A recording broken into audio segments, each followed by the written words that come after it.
Sejam todos bem-vindos e bem-vindas a mais um conteúdo aqui do 45 Minutos. Eu sou Fred Figueroa, estou ao lado de Cássio Zirpoli e de Arthur Silva e juntos vamos mergulhar em tudo o que aconteceu na 13ª rodada da Série B e, fundamentalmente, as consequências dos resultados dos jogos para o andar da carruagem, para o andar dessa competição.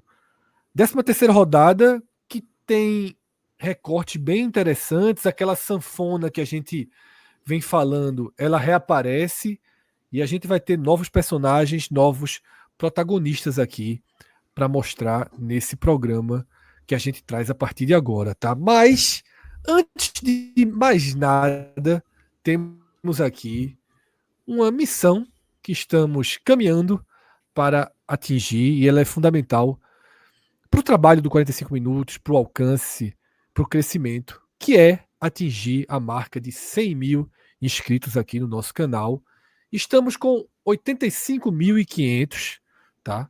Faltam mais ou menos 14.500 pessoas e você pode nos ajudar muito nessa missão.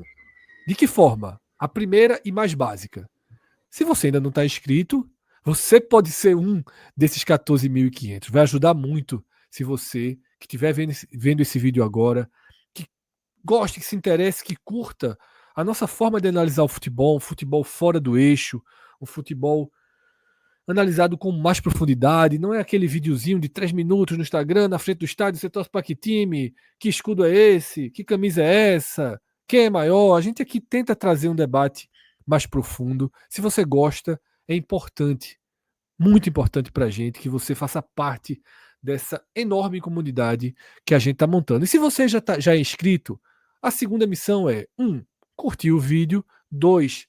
Como diz um dos nossos integrantes, Ravel, espalhar a palavra, tá? Multiplique, jogue no seu grupo do WhatsApp. Se você gostou desse programa, porra, manda para os amigos, você manda para o grupo do seu time. Olha que canal legal, olha a forma que eles debatem. Se você puder dar essa força para a gente, vai ser sempre muito, muito importante. E é por isso que a gente faz esse pedido aqui logo no começo, porque quando a gente inicia o conteúdo, aí a gente mergulha no conteúdo, raramente a gente lembra de parar para fazer esse pedido. Por isso que agora a gente nos impõe a, no comecinho, na largada, fazer esse pedido e fazer esse apelo para que você que está assistindo a gente abrace o 45 Minutos, abrace o NE45, abrace o futebol fora do eixo. Tá? Dito isso, vamos para o que interessa. Vamos começar a análise da 13ª rodada da Série B. E eu diria, Cássio e Arthur, que desde que nós começamos a fazer esse raio-x, desde que a gente começou a fazer um acompanhamento mais de perto da Série B, o Coritiba foi um coadjuvante de luxo. O que é que eu chamo de um coadjuvante de luxo? Sempre consideramos que o Coritiba integra o bloco dos principais favoritos ao acesso por tudo que representa o Coritiba.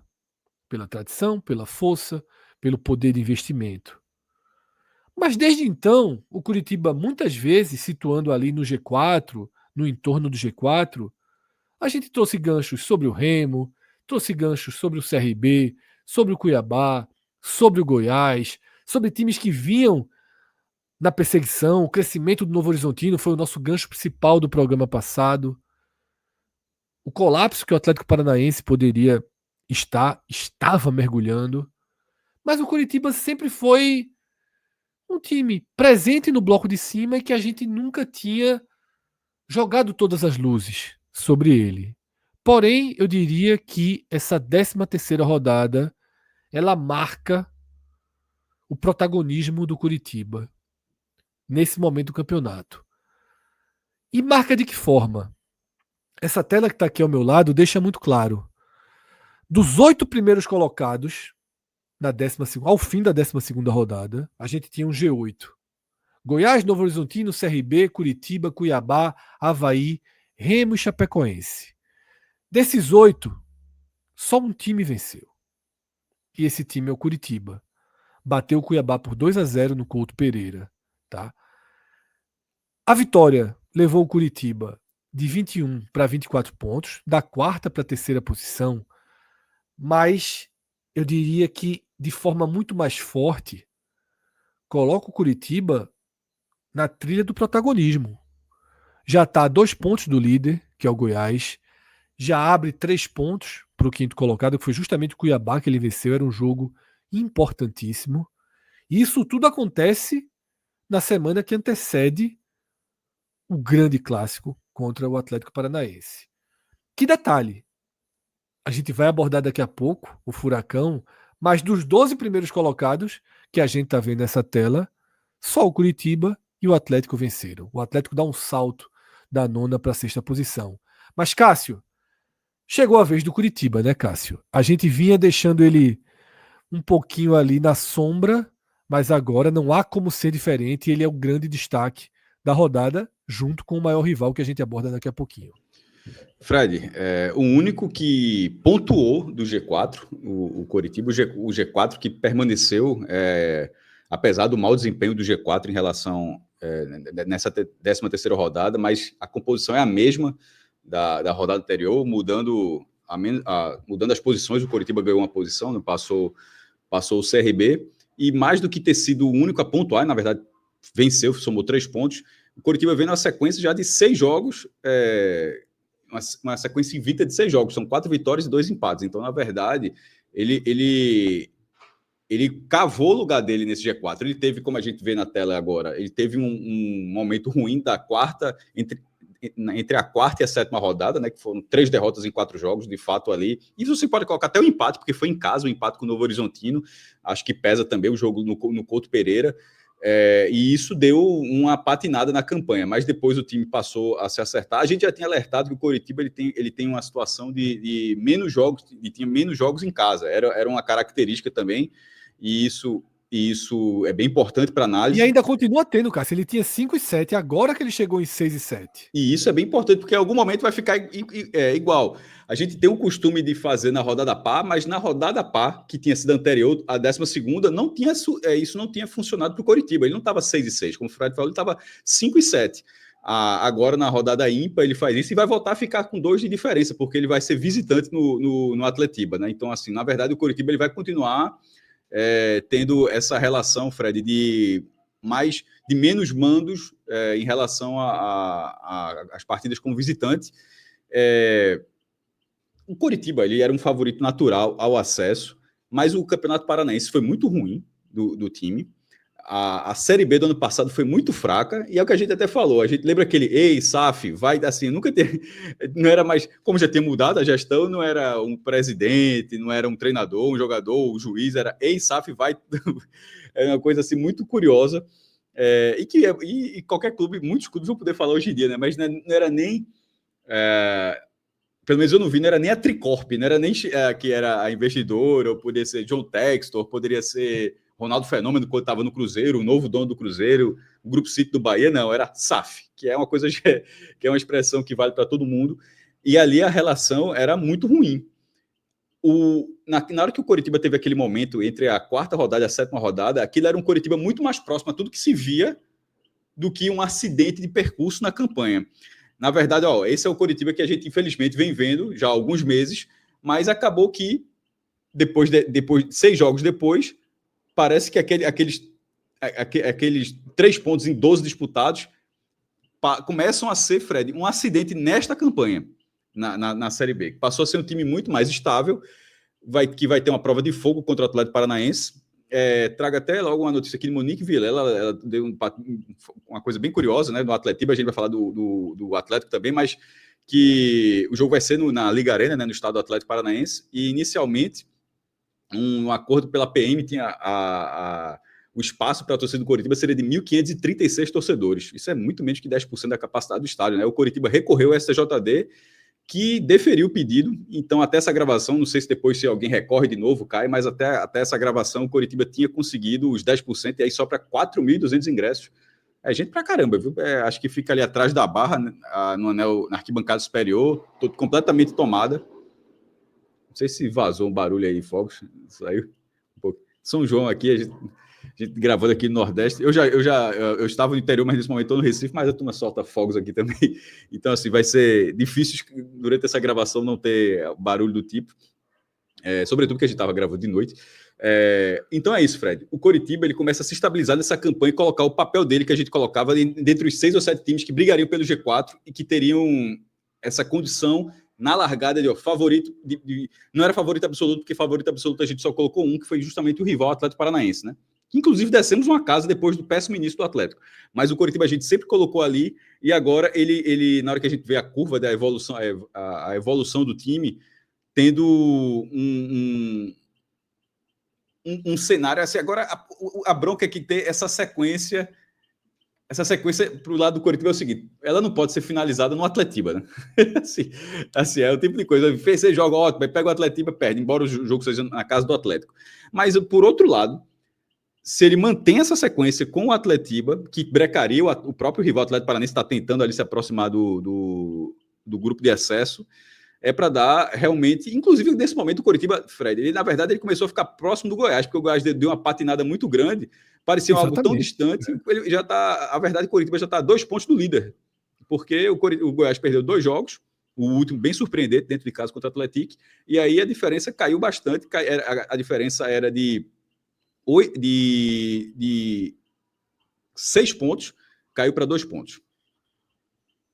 Arthur, tua visão sobre essa virada de chave do Coritiba na temporada, ou a gente pode até trazer o gancho todo que Cássio trouxe, né?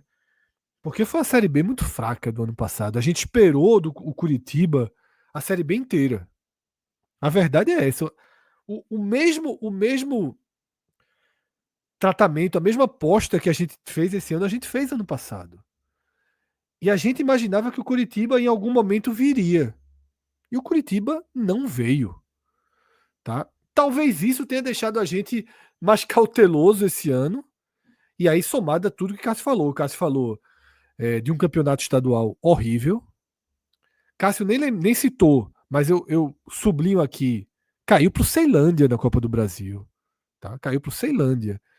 E teve essa patinada ali entre a quarta e a sétima rodada, com 3 derrotas como visitante.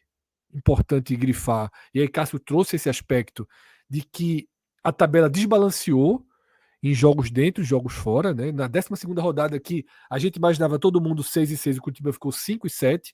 Na próxima rodada, depois que enfrentar o Atlético, vai ficar 6-8.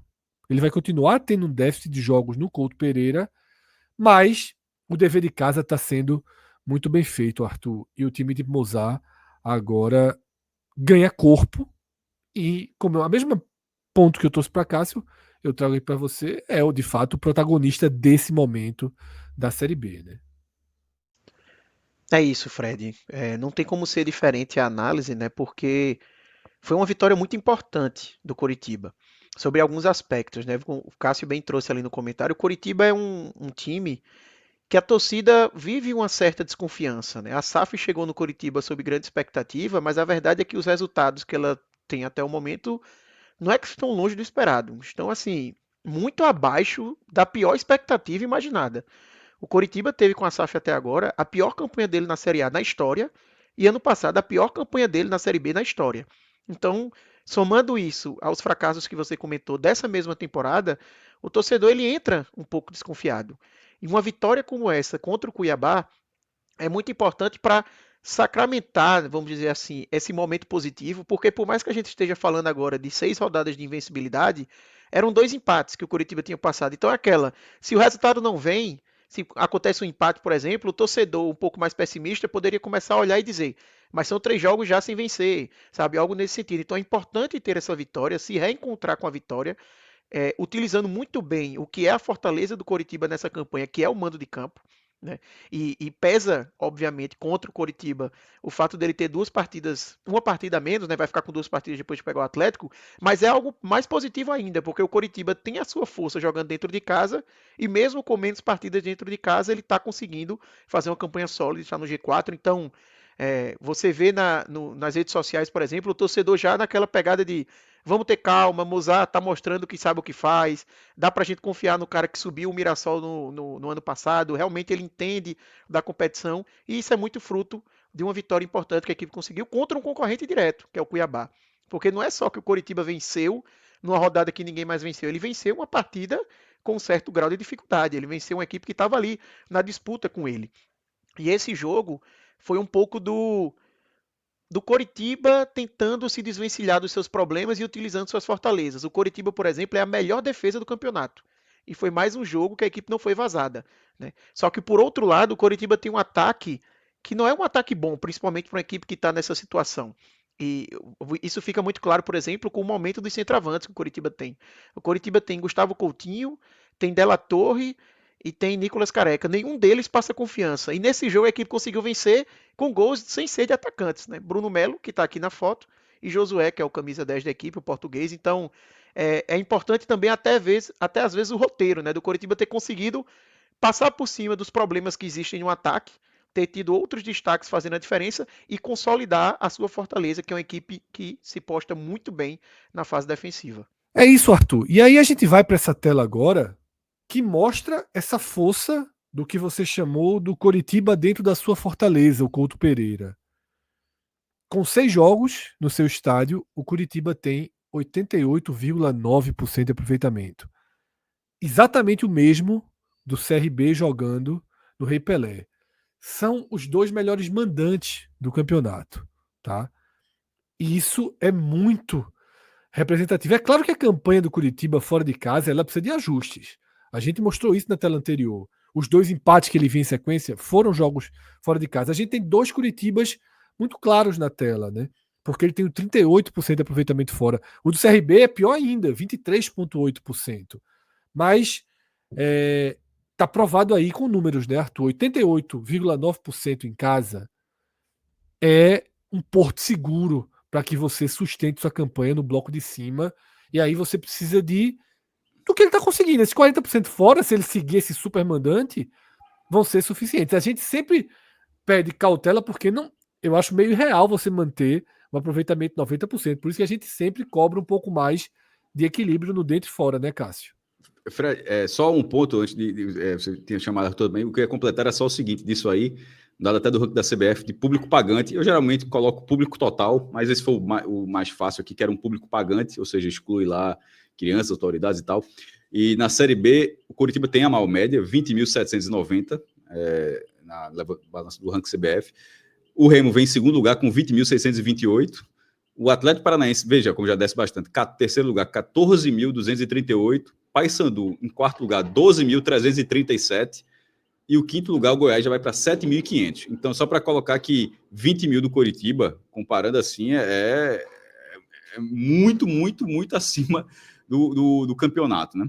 A média do campeonato é 6.125, ou seja, é mais de 3 vezes. O Coritiba tem o que ele leva é mais de 3 vezes a média da Série B de 2025. É uma força muito grande, né, Fred, da campanha do Coritiba e, como você falou, o Coritiba tem que agora, focando no restante do campeonato, tentar evoluir fora de casa e manter essa força que ele tem dentro de casa, sabendo que eventualmente vão acontecer derrotas, vão acontecer jogos ruins dentro de casa, porque é natural, né, independente da equipe. Por isso que é importante você ter essa margem fora de casa para compensar. Mas até complementando o que eu tinha falado antes, a importância também dessa vitória, o Coritiba começou uma sequência de 3 jogos seguidos em Curitiba, né? Já que ele vai ter o clássico ali, então é um momento importante ali da campanha, até para se utilizar dessa vantagem, vamos dizer assim, de deslocamentos menores nessa sequência que a equipe vai ter. Perfeito, tá? E aí, Cássio citou, em algum momento do primeiro comentário dele, a nossa tier list. E eu trago aqui para a gente relembrar como foram nossas projeções. Essa que a gente tá vendo é depois de 10 rodadas, tá? A gente fez uma tier list já na ajustada, rodada 0, né? E aí já é com um ajuste do que a gente viu em campo depois de 10 rodadas. A gente colocou todas as fichas que o Goiás vai subir, tá? Inclusive, há 2 programas a gente destacou o quanto o Goiás estava já começando a ter uma das melhores campanhas da história. Isso foi travado nas 2 últimas rodadas e a gente aborda daqui a pouquinho. Mas o Curitiba foi sempre mantido ali no segundo degrau. E dessa vez, Curitiba, Atlético Paranaense, que foi uma aposta nossa. E houve, na verdade, no dia que a gente fez, foram 4 ou 5 pessoas, acho que foram 5 pessoas da nossa equipe participando. A gente só listou 3. Entre vai subir e favorito acesso. A gente só listou Goiás, Curitiba e Atlético Paranaense. Mas chegamos à conclusão de que se sobem 4, éramos obrigados a incluir mais um.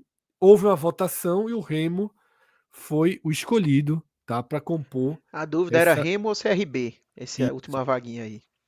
para compor essa 4ª posição e acabou vencendo o Remo. Ou seja, eu estou mostrando isso para deixar claro o quanto a gente sempre viu um favoritismo claro e discreto no Curitiba ao mesmo tempo, né? Um time que a gente não conseguia apostar todas as fichas, mas em momento algum a gente tirava as fichas da mesa, né? E eu acho que, eu não sei se não é porque vive esse melhor recorte que tudo muda. Eu acho que a gente ainda vai ter que ir ali rodada a rodada. Essa Série B está muito equilibrada e a gente vai mergulhar nisso cada vez mais, tá?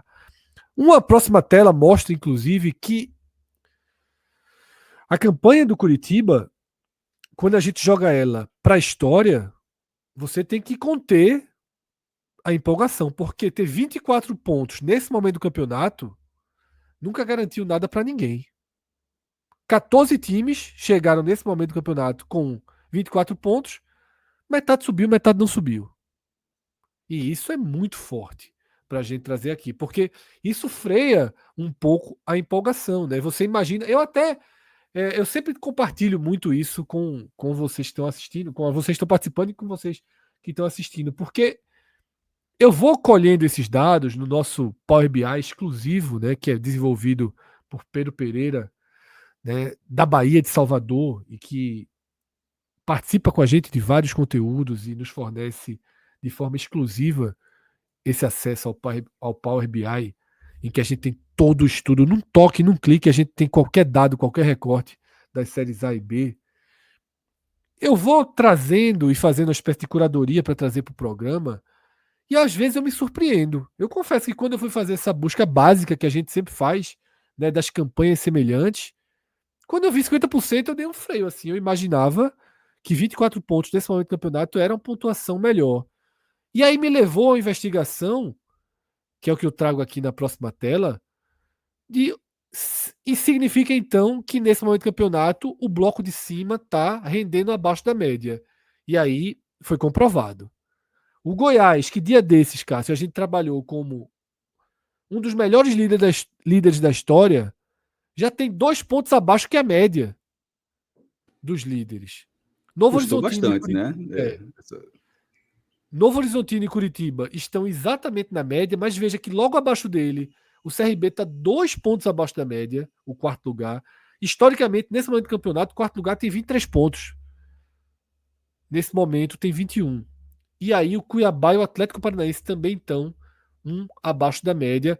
Como quase todo mundo embaixo está acima, isso mostra o campeonato voltando para aquele desenho de maior equilíbrio, né? Cássio, você está silencioso, pode tirar e completar seu E nesse comentário. caso explica também, Fred, porque o Cuiabá, os que estão logo ali na perseguição do G4, o Cuiabá, que era G4, aí perdeu as últimas 2 rodadas, e o Atlético Paranaense, ele é um 6º colocado que, na verdade, subiu para a 6ª colocação, tá? Ele não está ali em sexto, e ele está reagindo para chegar em 6º. Então, na verdade, tirando o Novo Horizontino, que 25 vitórias seguidas e perdeu para o Operário de Alex, aquele mesmo, ex-meia do Cruzeiro, Palmeiras, futebol turco, estreou como treinador do Operário de Ponta Grossa e venceu o Novo Horizontino. Então, assim, tirando o Novo Horizontino, que era o jogo fora de casa, mas todos os outros resultados você pesa muito. O Coritiba ainda sofre um impacto, né? Ou seja, mesmo com uma sequência de 6 jogos, ele ainda aparece aí na média. Ou seja, só agora, com esses 6 jogos, é que ele colocou o 3º lugar na média para tirar a bronca que foi 3 pontos em 12 disputados, naquele recorte que a gente já falou. Isso para mim, nesse momento, o Goiás, que estava encaminhando a campanha assim, acontece o quê? Nesse momento, 6 pontos do primeiro para o 8º. Pô. Assim, voltou a achatar o campeonato. Voltou demais, Cássio. 6 pontos do primeiro para o 8º, assim, com 13 rodadas, o que já é 1/3 do campeonato, já passou de 1/3, na verdade. É bastante coisa. Aliás, é bastante coisa no sentido de deixar o cenário bem disputado. Né? E aí, Cássio, a gente já chega nesse gancho que você puxou, natural de quando a gente olhava aquele quadro, que é a recuperação do Atlético Paranaense. Parecia que seria mais lenta, Cássio, mas uma conjuntura a favor se desenhou, né? 2 vitórias consecutivas, difíceis, duras, contra o Remo, meio que estancando a crise na última bola do jogo. Agora vence o Avaí fora de casa, como a gente mostrou lá naquela primeira tela relacionada ao Curitiba.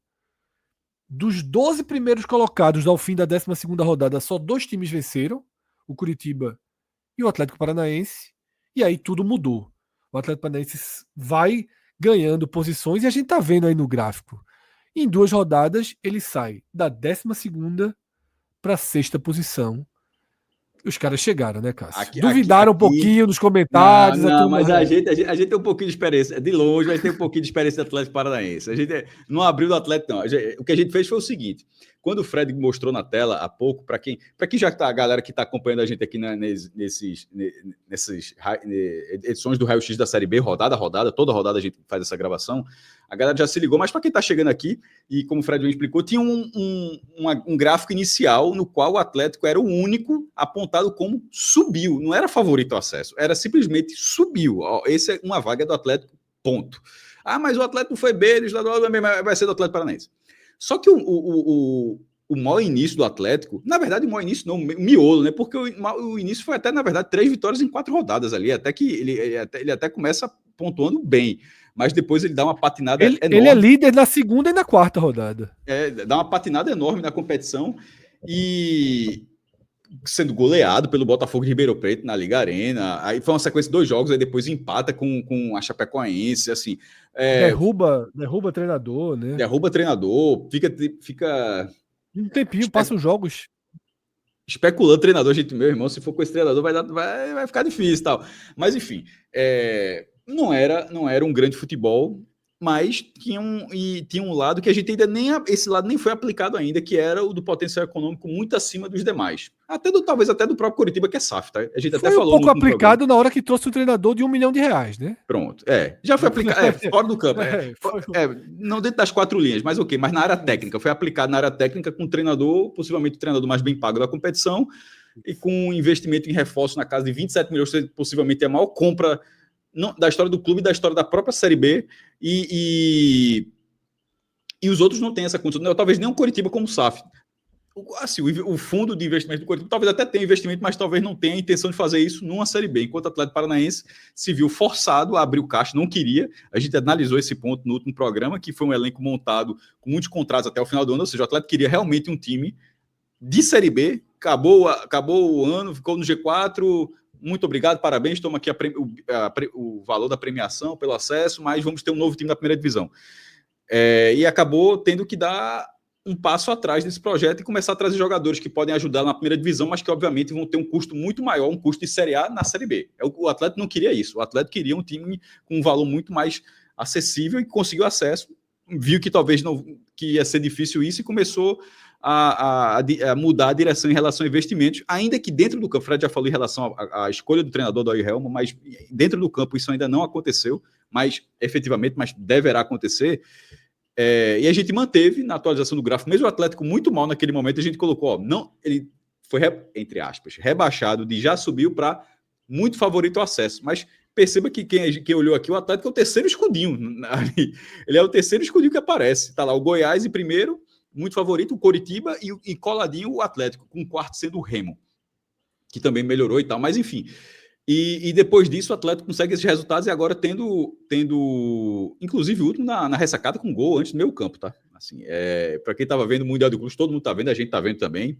Talvez o torcedor do Atlético Paranaense deve estar assistindo também, mas parou ali por 90 minutos para ver o time dele. Assim, ele parou ali, vou ver. Infelizmente, vou deixar o Mundial de Clubes e vou ser obrigado a assistir a ressacada. E vi um gol. Mas esse gol furou a bolha, Cássio. Mesmo quem tava só no Mundial, eu acho que esse gol chegou no WhatsApp da pessoa. Não, sim, pra depois. Mas assim, isso. É o tipo de coisa, eu queria dizer que o cara viu ao vivo porque tava obrigado. Porque se não pudesse, o cara disse, irmão. O cara disse, porra, Série B era pra estar de folga, porra. Série D parou 2 semanas, Série D parou 2 semanas, a Série A vai parar um mês e a Série B é um mundo à parte. Acho que continua lá, enfim, jogos quase todos os dias, espalhados, a rodada espalhada durante a semana. E o Atlético Paranaense ganhou com esse gol do meio campo e agora vai para o Atletiba. Eu ainda, em relação ao time atual, ainda deixo as dúvidas, porque o Atlético ele vinha numa sequência assim que não inspirava tanta confiança, mas ganhou do Remo de virada num sufoco gigantesco, mas era um Remo ali, antes de anunciar o Antônio Oliveira, mas era um Remo com interino depois da saída de Daniel Paulista, mas um Remo brigando pelo G4. Pega o Avaí, que é um time chato, um candidato ao acesso, mas nesse momento fica ali meio tabela, mas o candidato ao acesso. E são 2 resultados expressivos, tá? Dentro dessa Série B, o Atlético Paranaense conseguiu 2 resultados expressivos e agora vai para uma prova de fogo contra o Coritiba, uma prova de fogo naturalmente para os 2 times. E nessa rodada ele tem chance até de entrar no G4. Ele está a 1 ponto do G4, está em 6º lugar. Só que o quarto e o quinto, os 2 têm 1 ponto a mais. Com 21 o CRB, o Cuiabá também, e o Atlético com 20. Ou seja, o Atlético para entrar no G4 ele precisa vencer e torcer para que CRB, que pega o América Mineiro no Rei Pelé, e o Cuiabá, que recebe Botafogo de Ribeirão Preto lá na Arena Pantanal, não vençam. Tem uma chancezinha de entrar até empatando, porque ele iria para 21 e o saldo do Atlético é 0, mas aí o Cuiabá teria que perder e o CRB teria que ser goleado em casa, além de Avaí e Remo não vencerem seus jogos. Enfim, só para dizer que matematicamente existe a possibilidade, mas ganhando tem alguma chance, ainda que o CRB seja um time forte, e independentemente de entrar ou não no G4 nessa rodada, ele vencendo, ele no mínimo manterá a distância para o G4 de 1 ponto. Isso aí é o mínimo que acontece, e seria, ou seja, ganhou, se o Atlético venceu o Atletiba, o pior cenário, aqui botando aqui as aspinhas, porque venceu o jogo não pode ser o pior cenário, mas o pior cenário, ele vencendo seria ficar fora do G4, mas 1 ponto apenas, mas seria a 1 ponto tendo 3 vitórias. E aí, meu irmão, até o Goiás, ninguém ia querer ter o Atlético Paranaense sendo o porteiro do G4, não. Porque a gente só para dizer que a gente costuma chamar o porteiro do G4 o 5º lugar. Né? Não sei se por aí se a turma usa essa mesma expressão, usa outras expressões, mas a gente costuma brincar que o porteiro do G4 é o 5º lugar, e tendo o clube de maior orçamento, com maior potencial de recuperação dentro de uma competição, ser justamente o principal perseguidor de um G4 ficaria chato para todo mundo. Arthur, tua visão sobre essa chegada, talvez um pouquinho antes do que se imaginava, depois do buraco que o próprio Atlético cavou ali com as próprias mãos, mas como eu falei aqui no contexto de abertura, o Atlético se ajudou e o universo também abriu a porta para que a reação, não só dentro de campo, viesse muito rapidamente acompanhada de ganho efetivo de posições, 6 posições ganhas em 2 rodadas, Arthur. Fred, eu diria que a sensação que a gente tem de ter sido antes do esperado é muito pela rodada ter ajudado, né? Todo mundo ter parado. Obviamente que tem também o componente do Atlético, porque o Atlético pega agora uma sequência muito dura, tá, no campeonato. O Atlético, se a gente até considera o jogo contra o Atlético Goianiense, já foi um jogo difícil, o Atlético Goianiense, que por mais que não esteja fazendo um campeonato interessante, mas sempre é um jogo complicado dentro de uma Série B. Remo e Avaí, 2 equipes que estão nesse contexto de luta. O Coritiba agora, aí ele pega o Amazonas, que é a equipe que está lá embaixo, depois ele pega o Goiás. Então veja como é um recorte complicado de tabela do Atlético. E o que eu falei de talvez seja antes do esperado por causa da tabela, é porque eu acho que o Atlético ia ter que reagir nesse momento. Se o Atlético passa por essa sequência de jogos até o Goiás e não reage, ele entrar num cenário assim que talvez fosse A gente fez um reversível. programa depois da derrota para o Atlético Goianiense, Arthur, e destacou aqui assim, o Atlético começou a entrar naquele cenário onde não existem números históricos que deem contexto de acesso. Assim, é claro que quando isso acontece na 13ª rodada, é diferente de quando acontece na 26ª. Sim. É óbvio que a gente está aqui numa parte embrionária da competição. Mas já assusta. O Atlético já estava chegando, Arthur, naquela condição, ó, nenhum time na 15ª posição subiu, nenhum time com 14 pontos em 11 jogos subiu. O Atlético estava numa situação cada vez mais grave. E por isso concordo com você, Exatamente. precisava reagir agora. Precisava, porque ele ia chegar num momento que talvez fosse para a janela e fosse até uma discussão na torcida de tipo, faz sentido gastar tudo isso num atacante, sabe? De tão longe que poderia estar. Então, a reação do Atlético, ela veio num momento muito importante para a equipe. A equipe agora vai para um clássico, por exemplo, talvez no seu melhor momento na Série B, porque por mais que tenha aquele início ali, mas eu acho que o Atlético hoje, passado tudo isso, ele dá um pouco mais de confiança ao seu torcedor, porque meio que passou um momento ruim, mudança de treinador, porque Barbieri já começou o campeonato também sem tanta confiança ali com a torcida, então chega no momento de confiança e o mais importante, que é o centro de sempre o que a gente comentou sobre o Atlético se manter como um dos principais favoritos ao acesso, o seu poderio financeiro. Né? O Atlético, do programa passado para esse, basicamente a gente teve a confirmação da contratação de Kevin Viveiros, né? A maior contratação da história do Atlético Paranaense, como o Cássio falou. A gente não se debruçou, mas é provavelmente também a da Série B, porque ninguém conseguiu ter um investimento desse tamanho jogando uma Série B. Chama atenção. E os outros nomes que o Atlético negocia, você vê que são nomes que, assim, para alguns times da Série A poderiam chamar a atenção. Tá? A gente já falou de Calegari, mas o Atlético também tem especulações de Gemerson, zagueiro que está no Grêmio, Felipe Carvalho, que é um meia volante também que está no Grêmio, está voltando da MLS, na verdade, estava emprestado. O Lucas Sacha, também do Fortaleza. Aí o Fortaleza não quer liberar, mas o Atlético Paranaense está atrás também tentando esses jogadores. Então, não quer dizer que todos vão fechar, mas mostra o perfil de contratação que o Atlético Paranaense está indo no mercado buscar. Isso mostra que a equipe vai jogar pesado nessa janela, como já começou trabalhando pesado, e é necessário. Tá? O Atlético, nesses 2 últimos jogos, como o Cássio falou, ele conseguiu vitórias muito importantes, mas assim, no limite, tá? No sacrifício, sendo muito competitivo, que era o que a equipe não vinha conseguindo ser, mas para o Atlético se firmar como uma equipe do porte dele mesmo nessa Série B, jogando um futebol nesse patamar para, de fato, conseguir o acesso, vai precisar reforçar o seu elenco e já dar sinais de que isso vai acontecer. Cássio, e essa criança aqui na tela? Esse menino baratinho aí, Kevin Viveiros, né, que a gente viu jogar, né, no Atlético Nacional agora de Medellín, jogou Libertadores no grupo do Bahia, no grupo do Inter. Essa criança aí por 27 milhões e meio de reais numa Série B, tem alguma coisa Passou de parecida na tua fase, viu? memória? Passou de fase bem, pô. Olha, eu tinha falado há pouco, e Arthur trouxe também, a gente, na questão dos valores. Quando a gente fez a gravação anterior, essa negociação estava em andamento, estava como interesse do Atlético Paranaense. E já era esse valor de 27,5 milhões, esse valor já tinha aparecido, mas estava no interesse que o Atlético estava negociando, e a gente traz na rodada seguinte, está fechado. Isso foi até interessante, isso aí, porque isso meio que dá uma validação àquela lógica que a gente tinha. Nenhum outro clube vai fazer isso. Assim, ó, apertou, e agora?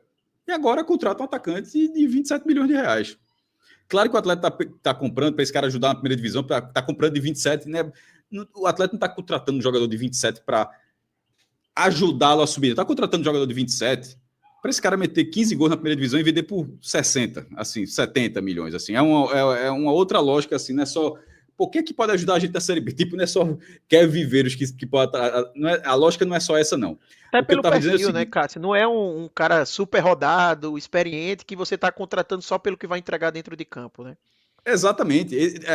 Essa contratação, a questão é que essa contratação, o Atlético podia, Arthur, o Atlético podia fazer essa contratação desde a primeira rodada. Ele não quis fazer essa contratação na primeira rodada porque os caras pensaram o seguinte: dá para subir sem ter uma despesa tão grande. O caixa do Atlético estava ali. Como o negócio apertou, e no caso do Atlético, a lógica de passar mais de um ano, coisa que o Coritiba, por exemplo, está no segundo ano, né? Se passar, a gente costuma dizer aqui para clubes que passam mais tempo na primeira do que na segunda divisão, a gente costuma dizer o seguinte: que quando você cai e você não sobe, é um segundo rebaixamento, o segundo ano. Para alguns clubes ficar na.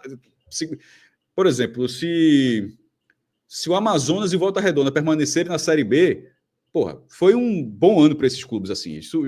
Jogaram a Série B e conseguiram ficar lá no segundo. Para o Atlético Paranaense, se ele ficar na Série B, ele meio que foi rebaixado de novo o sentimento do clube. Então, essa contratação, ela é antecipando um processo. Essa contratação o Atlético poderia fazer na primeira divisão. E obviamente é muito caro, porque vai pagar agora, a gente está em julho, vai pagar 6 meses de um salário que ele não queria pagar na Série B. Esse é o ponto. Agora, esse potencial sempre existe. E na hora que abrir essa porteira, não vai ser o único cara, né? Os caras vão mesmo, traz Kevin Viveiros e traz o acesso. Vai chegar mais gente. Como a gente, até, por exemplo, no programa anterior, tinha Calegari, por exemplo, era o lateral que estava sendo pretendido pelo Atlético Paranaense. Então, assim, outros jogadores com perfil de mercado bem acima devem colocar isso, e isso naturalmente deixa o clube num perfil de favoritismo considerável. A questão de Kevin Viveiros, pô, será que vai dar certo? Será que vai se adaptar rapidamente ao futebol brasileiro? Isso tudo é um processo. Repito, o ponto não é exatamente o quanto Kevin Viveiros pode ajudar o Atlético Paranaense. O ponto é, o Atlético Paranaense pode, numa segunda divisão, contratar um jogador de 27 milhões de reais. Esse é o ponto. Nenhum outro pode fazer isso. Assim, ó, e agora? Perdi o jogador. Esse pode. Se o Goiás perder Tadeu, o Goiás que é o líder, perdeu o goleiro, vai investir no goleiro, mas o Goiás não vai poder trazer um goleiro de 20 milhões, não. Assim, talvez vai ter que suar um pouquinho e tal, aparecer. O Atlético Paranaense, em último caso, ele poderia fazer isso sem sacrificar o orçamento de 2026. E aí a gente segue, tá?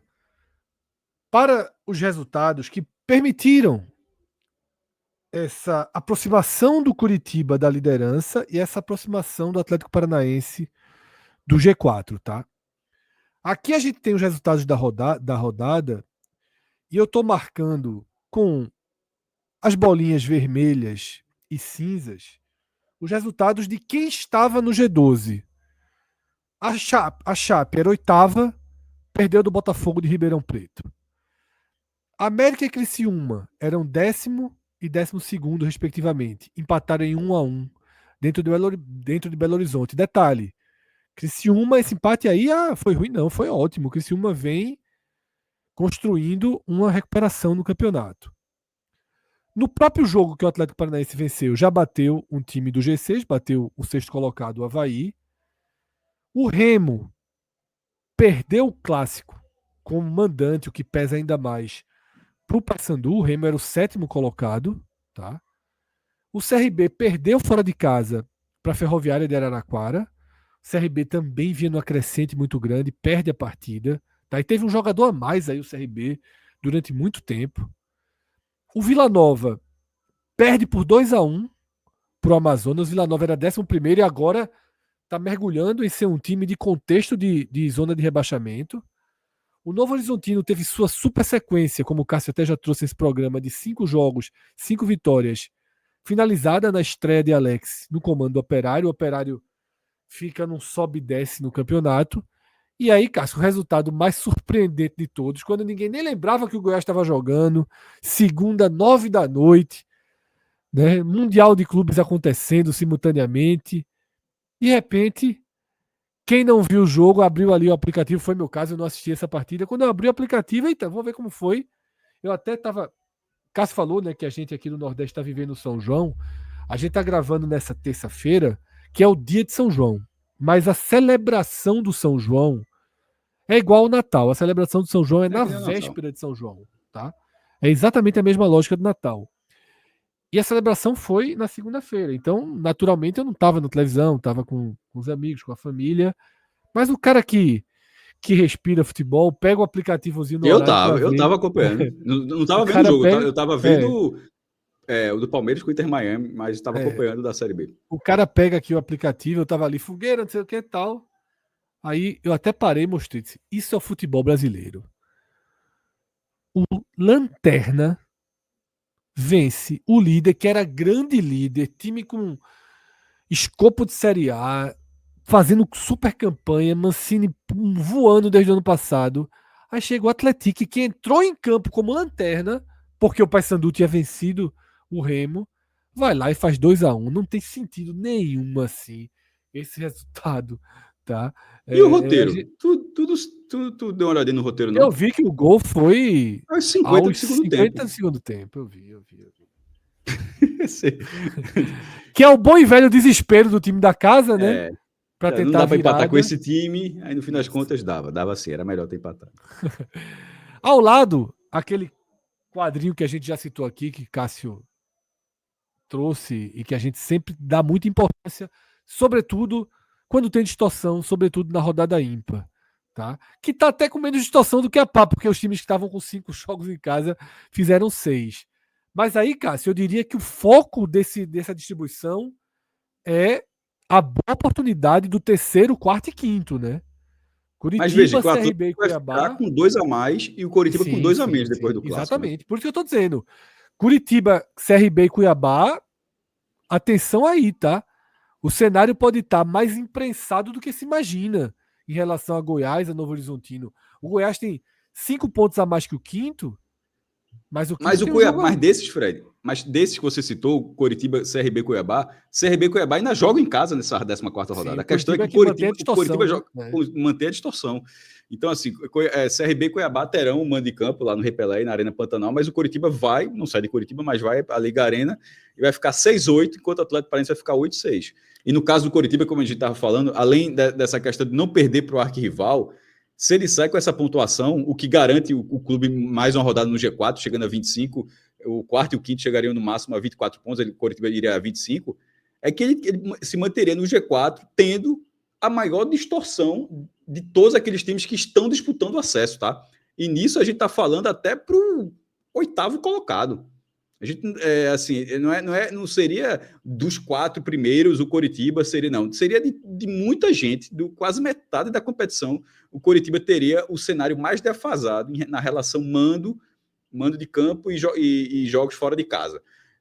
E uma hora isso inverte. Hoje nem tem mais. Toda vez a gente continua usando a expressão que nem existe mais, que é o CARES, né? Da Fórmula 1.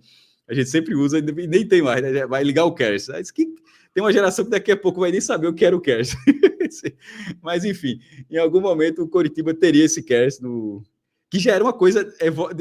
Detalhe, só um parênteses. CARES era uma evolução sobre a Fórmula 1 que a gente assistia. E hoje está ficando uma coisa muito para trás já, né? É isso. Vamos então seguir, tá? Porque tem um ponto aqui, Cássio, que é inevitável que a gente fale. E eu vou começar abordando essa derrota do Remo no clássico, na estreia de Antônio Oliveira, Não foi a com estreia. exatamente, com uma mensagem que a gente recebeu do programa passado, tá? Uma mensagem boa, uma mensagem que contesta um pouco nossa opinião e nossa condução, mas uma mensagem bem escrita e bem posicionada, tá? Luiz Sérgio Lima, ele disse o seguinte: vocês fizeram uma análise unilateral sobre a situação atual do Remo e a contratação de Antônio Oliveira. Ponto. Vocês sabem quem é o empresário dele? É o Giuliano Bertolucci, que prometeu para o Marcos Paz, durante a negociação, intermediar 5 contratações de nível da Série A para reforçar o Remo na próxima janela. Ponto. Essa é a primeira argumentação que Luiz traz. De fato, Luiz, a gente fez uma análise unilateral sobre a chegada de Antônio Oliveira, mas a gente deixou isso claro quando fez. E a gente deixou claro que era impossível para a gente dissociar a escolha do Remo do que a gente acabou de ver com os próprios olhos muito de perto no esporte. Foram 4 jogos com um intervencionismo absurdo que ele nem repetiu no Remo. No Remo ele chegou e manteve a escalação que recebeu do auxiliar, tá? Mas um intervencionismo pesado e uma postura arrogante, pouco participativa que a gente percebia de Antônio. Então, por isso que a gente fez tantas ponderações e nos mostramos muito preocupados com a escolha do Remo. E aí, não sei se Cássio e Arthur concordam, isso que Luiz colocou na mesa como ponto positivo, eu acho isso assustador, se tivesse sido levado em consideração. Porque ele fala como se ele estivesse justificando a escolha por Antônio no fato do empresário dele, Giuliano Bertolucci, ter prometido a Marcos Braz que, ó, se vocês levarem Antônio Oliveira, eu ajudo a trazer 5 reforços de nível de Série A. Eu sei, ele é contrapeso, é? Então, na Contrapeso, negociação. exatamente. Trouxeram um treinador contrapeso. Eu acho que pesou contra a. Um treinador ou contrapeso, um treinador extremamente condicionante. Assim, veja, assim, para ter 5 reforços serial, você precisa ter esse treinador. Caramba! Mas, enfim, não dá nem para tratar exatamente como informação concreta. Isso é só, de repente, para ter o cuidado também com o comentário. Não, é um comentário em cima do comentário dele, porque o que eu quero dizer é que Luiz coloca isso, Cássio, como... Não, é para ter cuidado, que a ideia da outra vez foi que o Remo era 4 milhões a folha, galera, 2,5 e tal, claro. assim, só para não... Mas eu tô dizendo em cima do comentário, porque ele tá dizendo, Cássio, de que isso é um ponto positivo. Eu quero dizer que se isso é verdade, isso é um ponto negativo. Eu também acho que não seja um ponto positivo, não. Acho que seria um ponto, assim, deixaria o empresário basicamente tomando conta do futebol do clube, né? Assim, escolheu o treinador, botou 5 jogadores que possivelmente seriam, se reforço Série A, seria metade do time titular. Não vai trazer 5 caras de Série A para ser banco. Então, assim, é estranho. Mas, de toda forma, na estreia de Antônio Oliveira... Deixa eu terminar a mensagem dele, Cássio, que eu fiz em pausas, tá? Porque aí você traz. E aí ele diz o seguinte: e uma coisa é treinar o Sport em último lugar com elenco fraco, e outra coisa é treinar numa Série B, pegar um time que está na parte de cima da tabela e com dinheiro em caixa. Veja. Eu acho que os desafios são relativamente semelhantes, tá? Porque dinheiro em caixa havia dos dois lados para trazer reforços, tá? Estar na Série A na situação que Antônio pegou o Sport é melhor do que estar na Série B na situação que ele pegou o Remo. Daniel Paulista eu já não concordo. Já acho que Daniel Paulista, porque pegou justamente o dano causado por Antônio, tá? E aí no fim ele ainda faz uma ponderação, Cássio, que é a seguinte: mas aí ele realmente fala algo que a gente fez, diferente do que ele diz. E outra coisa, não entrou na análise de vocês que nenhum time da Série B perdeu em uma semana o executivo de futebol e o treinador para time da Série A. E que isso, queira ou não, influencia nos resultados. Veja. Papelinho foi para o Fortaleza, né? E a gente falou isso várias vezes. Várias vezes. Atos até falou. E a gente lembra mais. A gente até falou. Não só que foi, como o quão raro é receber multa. Recebeu multa por Papelinho e recebeu multa por Antônio Oliveira, né? O Remo perdeu 2 profissionais, por Antônio Oliveira não, desculpa, por Daniel Paulista, perdeu 2 profissionais recebendo multa, tá? Mas então, Cássio, eu quis ler essa mensagem porque foi uma mensagem ponderada com argumentação, com uma versão que obviamente nunca vai ser tratada como versão oficial, nem ninguém vai confirmar, tá? E queria a tua visão sobre essa estreia que veio com derrota. A estreia no Repar de número 779, o confronto mais disputado no mundo do futebol profissional, e lá com a característica, né? Todos os ingressos é realmente meio a meio, tanto que saiu borderou, o Remo ganhou o Remo ficou na frente por um pouquinho. A quantidade de cadeiras, de arquibancada, em geral, é tudo realmente 50%, e cada aí tem essa disputa. Paysandu levou no resultado, que era o mais importante, mas o Remo acabou levou mais gente. 1.700.000 reais, mais de 40 mil pessoas. Dentro de campo, o futebol do Remo foi um time de posse de bola, como o próprio Antônio Oliveira destacou, sem tantas oportunidades.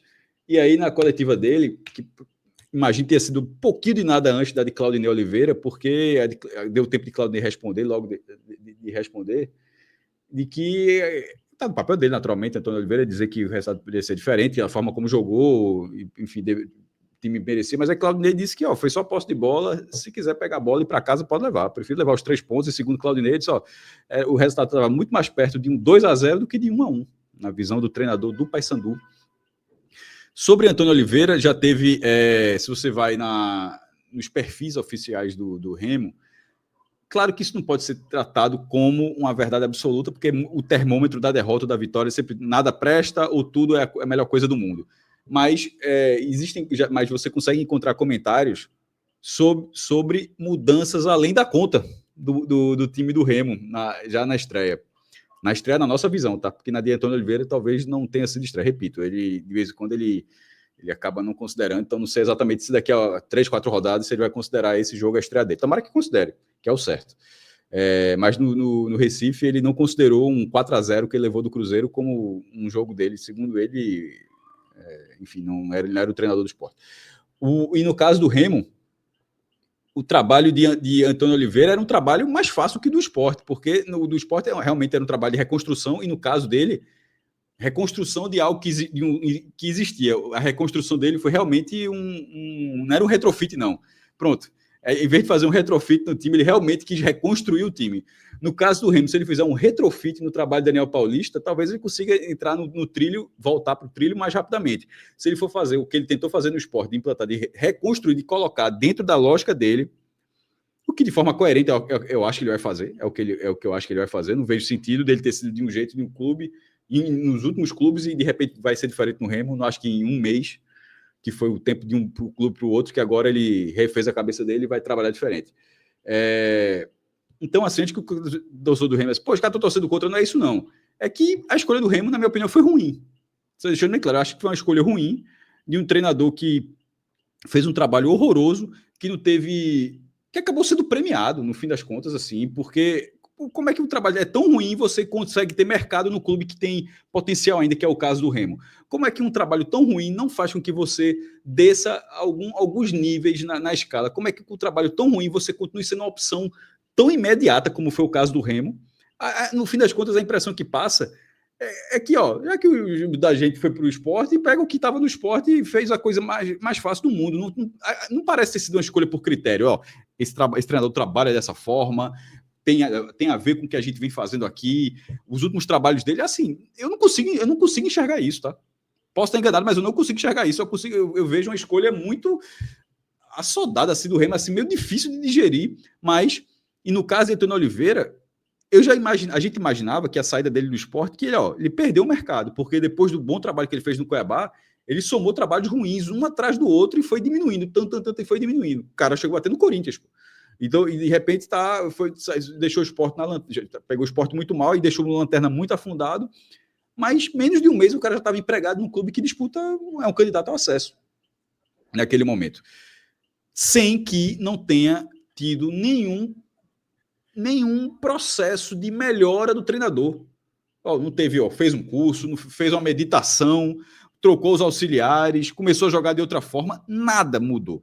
São as mesmas pessoas, o mesmo estilo, inclusive, de se comportar na coletiva. Assim, o Remo contratou, exatamente, nesse primeiro momento, o Remo contratou realmente o cara que estava no Sport. E isso é muito ruim. O Remo tentou, todo mundo, o Sport não contratou o Antônio Oliveira do Corinthians. O Sport se enganou, contratou o Antônio Oliveira do Cuiabá.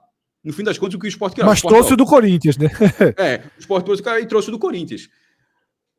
O Remo, no primeiro momento, claro que é um jogo só, mas o Remo não trouxe do Corinthians, o Remo trouxe realmente do Sport, porque o cara estava do Sport. E se isso aconteceu de fato, isso é muito ruim para o Remo, porque o profissional que estava no Sport, nesses 26 dias que ele passou, é surreal que 26, com aquele trabalho de 26 dias, um prazo tão pequeno, ele já esteja empregado, repito, num clube que candidato ao acesso, para fazer as mesmas coisas. Enfim, não vou tirar o futebol desse jogo da estreia do Repá sobre o que o Remo pode apresentar. Exatamente.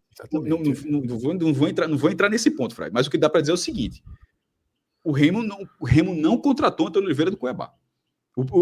O início do trabalho dele, a forma, o tom da entrevista, o tempo que ele saiu, o Remo realmente, infelizmente, no primeiro momento, contratou o Antônio Oliveira do Sport. Se Antônio Oliveira no Remo vai instalar o dedo, só, meu irmão, deixa eu dar uma parada aqui, deixa eu recalcular minha rota. Isso o treinador precisa fazer, porque ele está indo numa rota que é uma rota que eu já não imaginava que tão rapidamente alguém ia contratá-lo.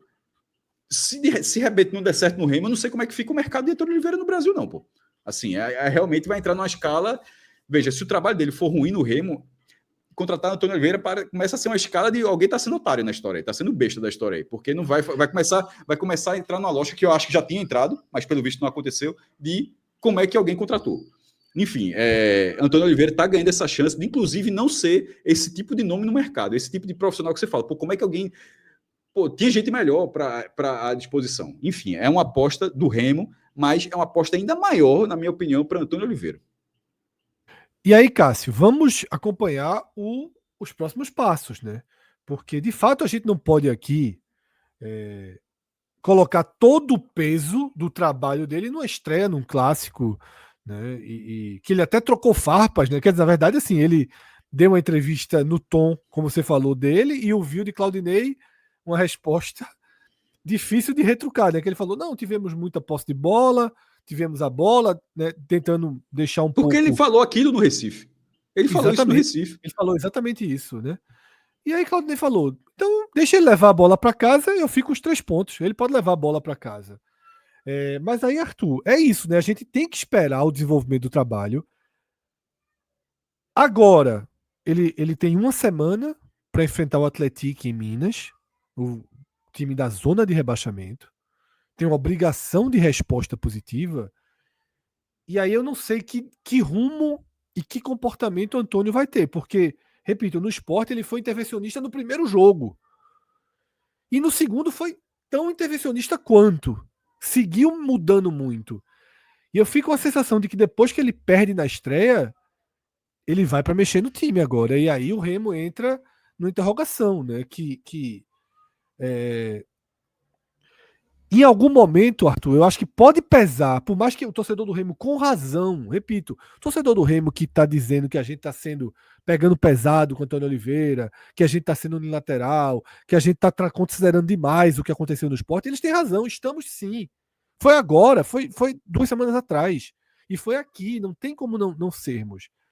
Mas eu temo, Arthur, que se perde um jogo, não vai ser 2 derrotas. Vai ser 2 derrotas e 4 jogos horríveis no esporte. Eu acho que o torcedor do Remo vai incorporar. Como é que trouxeram um cara que fez o que fez no esporte e agora já chegou aqui perdendo 2 jogos? Eu acho que já existe uma pressão, que o esporte aumenta a pressão sobre Antônio. Ele chega sem lastro. O esporte não deu lastro nenhum a ele. Pelo contrário, o esporte minou um pouco mais o único lastro que ele tem, que é o lastro do Cuiabá, né? É isso, Fred. Fazendo até um comentário rápido sobre o comentário, né, que a gente teve no programa passado, eu acho que ele ilustra bem o motivo da escolha do Remo por Antônio Oliveira, porque eu concordo com o torcedor de que de fato é diferente você pegar um esporte na lanterna da Série A e você assumir o Remo numa disputa por G4 da Série B. É diferente.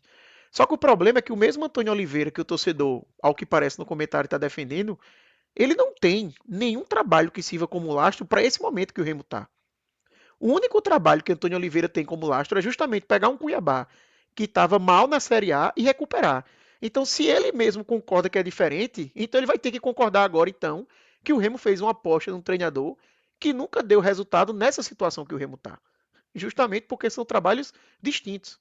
Mas o que eu acho que o Remo seguiu no caminho aqui, não só para Antônio Oliveira, mas eu acho que na escolha também de Marcos Braz, foi de tentar se proteger das ações que recebeu do mercado, que realmente é algo duro, o que o mercado fez com relação ao Remo, perder o seu técnico e perder seu diretor, seu executivo, que vinham fazendo trabalhos bons. É difícil você conseguir se readequar, porque por mais que venham as multas, mas não é nada também de valor muito grande assim que você vai conseguir a partir disso dizer assim, não, valeu a pena. Então realmente é difícil você se reorganizar, mas eu acho que o Remo usou uma tática meio que assim, vou me proteger disso pela grife dos nomes que eu estou trazendo. Para passar uma sensação para o torcedor que eu perdi Daniel Paulista, mas eu trouxe um cara que é técnico de Série A. Sabe, os últimos anos que ele teve foi na Série A. Eu perdi Papelinho, mas eu trouxe um cara que estava no Flamengo campeão de Libertadores. Sabe? E quando muitas vezes esse pode não ser o perfil ideal. Pode ser, como a gente sempre trouxe aqui. Tem um jogo, Marcos Braz basicamente ainda não tem um trabalho dele sendo implementado, porque a janela ainda está por vir. Então a gente não está fazendo uma avaliação do trabalho deles no Remo. A gente está fazendo uma avaliação da chegada deles e de expectativas. Mas é um perfil perigoso que o Remo escolheu seguir. E, como você bem disse, se começar a dar errado com o Antônio Oliveira, o torcedor pode muito bem voltar atrás e dizer: caramba, realmente não era o caminho. Então, por que, que eu digo que o comentário do torcedor me passou essa sensação? Porque eu sinto que uma parte da torcida do Remo ficou mais acalentada com os nomes, sabe? Diferente de que, sei lá, vou dar um chute aqui, o Remo trouxesse um técnico de Série B e aí O iam olhar, técnico do caramba, CSA que Atos indicou. O técnico do CSA foi isso, indicado por Atos, né? exatamente, que aí ia passar uma sensação de caramba, tá vendo? A gente tinha um cara que estava aqui dando certo, funcionando, pegaram uma aposta que está na Série C, que na Série B não conseguiu emplacar ainda. Será que vai? Enquanto que um cara com um nome desse faz você até pensar, não, pô, agiram bem. Então, o comentário dele me leva a pensar que foi esse o objetivo. Mas é aquela história, vai ter que acontecer dentro de campo. Não, o nome por si só não vai segurar nada se os resultados dentro de campo vierem. E aí a preocupação do torcedor do Remo, eu imagino nesse momento, é que, mesmo com o Daniel Paulista, o Remo já vinha numa queda no campeonato. Se você ver os próprios resultados aqui, Tá aqui o ao Remo lado, tá, no, Arthur? Tá aqui ao lado desse recorte. exatamente. Pode seguir seu raciocínio. O Remo, quando ele perde Daniel Paulista, longe de ser um momento de crise, um momento que o time está mal na competição, mas era já o pior momento do Remo até ali, na Série B. Não era um grande momento negativo, mas eram 2 empates e a primeira derrota no campeonato, nesse jogo que a gente sempre pontua, que o Remo perdeu circunstância de jogo, teve pênalti perdido, poderia ter conseguido um resultado melhor.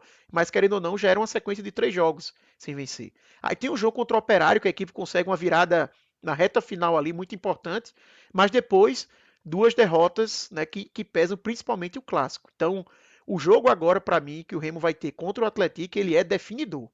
O Remo precisa se recuperar nessa partida. E não vai ser uma partida fácil, tá? Porque o Atlético, a gente falou muito ali da parte de cima da tabela em ter pontuado, mas tem o outro lado da moeda, que é a parte de baixo, todo mundo pontuando, entre eles o Atlético, que venceu o Goiás, que a gente até falou agora. Então, não vai ser um jogo fácil, mas o Remo precisa estancar essa sangria. E precisa, assim, dar essa resposta para dizer, ó, tá bom, tem todos esses pormenores, tem todos esses receios que existem, mas a gente recuperou aqui, conseguiu uma vitória importante, voltou para o campeonato, que se ele vence, provavelmente vai ficar novamente ali bem próximo do G4. Na verdade, ele já está bem próximo, mas eu digo até em posição mesmo, e voltar à confiança que a equipe tanto precisa nesse momento. Ele tá próximo do G4, mas ele tá ficando distante do terceiro, do segundo, ele tá próximo do quarto, né? Há um dano na campanha do Remo e você pontou muito bem. Quando o Daniel sai, já era o início dessa curva negativa. A gente tem aqui na tela o gráfico de desempenho, né, do Remo, que mostra essa queda da segunda até a oitava posição. Mas o que eu sublinho e alerto é o gráfico ao lado, tá? O Remo fez 13 jogos, eu separei nos primeiros 7 e nos últimos 6, que é justamente esse recorte mais negativo. O Remo sai de 15 pontos em 7 jogos, ou seja, 15 e 21, um aproveitamento de 72%, o segundo melhor aproveitamento. O Remo sai para 5 pontos de 18, o que dá só 27% de aproveitamento. E o Remo, desde esse recorte, é o segundo pior time do campeonato. Só o Vila Nova, nos últimos 6 jogos, tem um desempenho pior que o do Remo. Tá? Nos últimos 6 jogos, o Remo tem a 19ª campanha do campeonato, esses 5 pontos aí. Ou seja, sem que tenha acontecido nenhum jogo horroroso, sem que tenha acontecido nenhum desastre, a não ser perder Papelim e Daniel Paulista, meio que numa oscilação que faz parte da normalidade, o Remo perdeu muita força na campanha. E eu concordo com essa visão de Arthur de que o jogo contra o Atlético ganha muito peso pela matemática, para não correr o risco de entrar num mergulho como o do Vila Nova, e por esse ponto que, repito, talvez não seja justo nem com o Antônio Oliveira, mas eu sinto que se ele perde esse jogo, começa a entrar na conta dele os 2 do Remo, os 4 do Sport. Porque é uma sequência, né, que vai se formar. Esse jogo acontece no domingo, tá? Agora, como o próprio Arthur introduziu aqui o tema, existe um outro ângulo, que é um ângulo do campeonato todo, a gente até já abordou isso também lá no comecinho, o Cássio já tinha sublinhado, que pesa a favor pro Remo, que é algo que a gente vem chamando nesse nosso acompanhamento da Série B de efeito sanfona. Algumas rodadas dilata e em outras o campeonato volta a ficar achatado. Esse movimento aqui, né, que a gente está chamando de efeito sanfona. E aí, nesse momento do campeonato, a diferença, tá, do quarto colocado para o 11º é de 3 pontos. Na média histórica é de 5,5. Tá? Em 2024, em 2016, também tinha sido 3 pontos. Ou seja, nesse momento do campeonato, do quarto colocado até o 11º, que é a Ferroviária, 3 pontos separam. Aquilo que você tinha sublinhado, Cássio, no começo, está aqui materializado, né, no gráfico do nosso Power BI. O campeonato achatou de novo. Tá? E você tinha sublinhado do primeiro para o oitavo. Eu estou trazendo aqui do quarto para o 11º, né? Que continua tendo esse achatamento e não tem nenhum ano com 2, né? Ou seja, está no menor, desde o modelo foi implantado em 2006, 20 clubes, 38 rodadas, é o menor número. A gente tá, assim, de vez em quando a gente acaba, Fred, de vez em quando não se dando conta da gravidade, podemos dizer assim, mas pronto, para quem tem a dimensão, como é que tá? E outros anos? Não, nunca teve um ano com diferença inferior a essa. Teve igual o ano passado e ali 2022 também. Não, desculpa, 2016. 24 e 16. Então, 16 Isso. ano passado e 2016.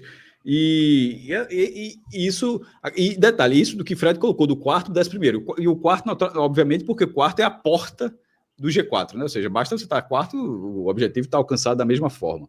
Mas do primeiro lugar, as 2 derrotas do Goiás, elas colocaram o próprio Goiás, que chegou a ter uma sequência tão boa ali de, disparou, descolou, colocou o Goiás nessa roda também, tá? O Goiás, se perde mais um jogo, veja, ele tá garantido, né, no G4, mas se ele perde mais um jogo, ele já fica naquela de, posso voar na próxima também.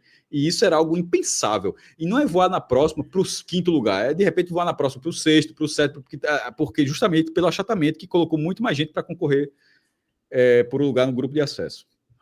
Cássio, não vou trazer aqui para a tela, mas conferir o que você citou, né, a diferença do primeiro para o 8º, né, que é justamente a situação do Goiás.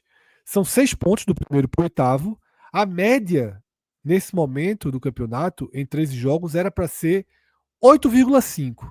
Tá? Pô, é bastante coisa, quase uma vitória a mais, pô. Exatamente. A que no fim das contas era ganhar do Atlético, né? Se desse, basicamente estaria cumprindo a meta. A diferença, Cássio, é que não é o menor número da história, é o terceiro menor da história. A gente teve ano passado 4 pontos só entre o primeiro e o 8º nesse momento, e lá em 2006, 5 pontos. Fora isso, esses 6 já é a terceira menor diferença da história, tá? E tem uma diferença, falando de cabeça, tanto 2006 quanto 2004, são 24. As mudanças do... E 24, desculpa, são as mudanças do G4. 2006, sim, falando de cabeça, o Coritiba era um candidato, era um time ali que brigava pelo acesso. Ano passado teve mudança também, tanto é que o Ceará sobe para a primeira divisão e passou um tempão fora, justamente porque o achatamento permite que o time fique ali rondando, e na reta final consiga o acesso. E em 2006, se não me engano, quem conseguiu isso foi o América de Natal. A América de Natal consegue até um acesso no Mineirão, e ano passado, de certa forma, ainda que o Sport tenha entrado na última vaga, mas é porque o Sport perdeu força ali naquela reta final e voltou. Mas o Ceará não, o Ceará foi um processo de recuperação até entrar e acabou sendo o quarto colocado. Né? Isso aí, maestro, é o que deve fazer, por exemplo, o torcedor do Criciúma não ter entregado os pontos ainda não. Exatamente. Perfeito. Porque ele olha uma competição assim, ele faz, rapaz, se eu seguir nessa minha toada aqui de recuperação, eu chego lá, sabe? Ô Arthur, eu fui pra ousadia. Sabe que gráfico é esse que a gente tá vendo na tela? Sabe que gráfico é esse? Do G4 ao Z4. Do quarto ao 17º. Tá? Do quarto ao 17º. 8 pontos. Nesse momento do campeonato, a média histórica é de 10. Tá? Não é a menor diferença. A menor diferença foi um 7. Lá em 2007. Pô, mas já é a segunda menor diferença. Né? Pô, 18 anos depois... Tá 1 ponto de diferença, dá para dizer que tá, assim, Na verdade, em 3 dos últimos 4 anos, tem sido bem disputado, na verdade, né? Se você colocar 3 dos últimos 4 anos. E sobre essas questões matemáticas, e a gente também grava o da Série C e Série D, a gente gravou na última rodada, só que não teve, como a gente já falou, durante São João, teve essa pausa de 2 semanas, e antes que, os caras estão inventando um número e tal, meu amigo, nada se compara ao cenário, a gente tá falando de cenário de achatamento, nada se compara à Série C atual não, meu irmão. O líder tem mais derrotas que o Lanterna na Série C. Pronto. Se alguém encontrar no mundo um campeonato desse jeito, a gente volta a conversar. Um campeonato de 20 times, o líder... Aí, pronto, Fred já bota até a prova na tela. O líder tem mais derrotas do que o Lanterna.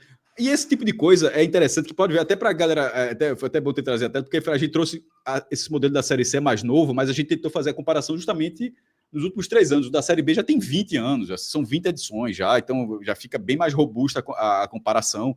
Mas é importante ter esses dados para, de repente, não olhar um número como esse e achar que é normal. Não, pô, é normal. O primeiro lugar tem 3 derrotas e o 20º tem 2.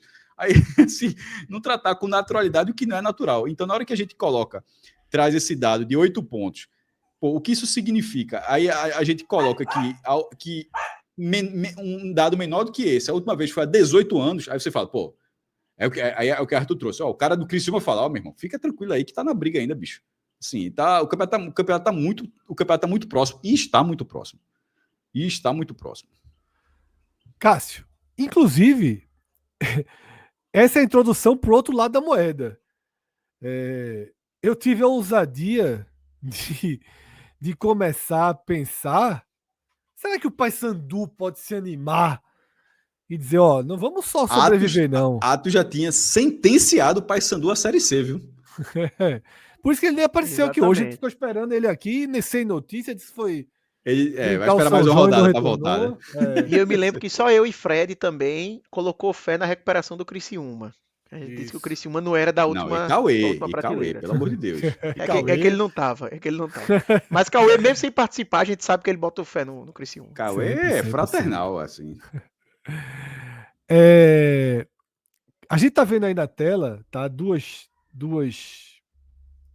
diferenças que seriam para o Paysandu buscar. Ao mais urgente, obviamente, o Paysandu está a 3 pontos do 16º.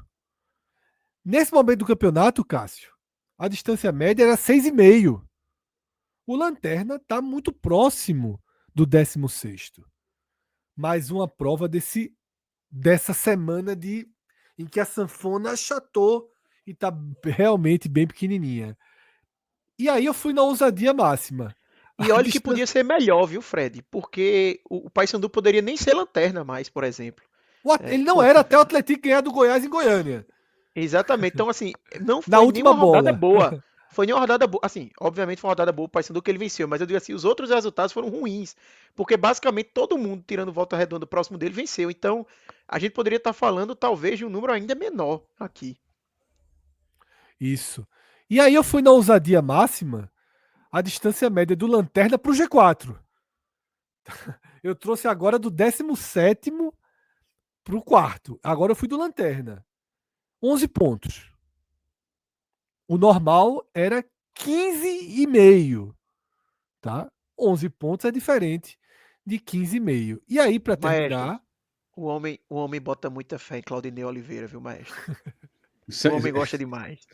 É doido para um Last Dance com Claudinei Oliveira. Eu não nego. Respeito o professor Claudinei. E aí, para terminar, eu jogo um pouquinho de ducha de água fria nessa minha busca, tá?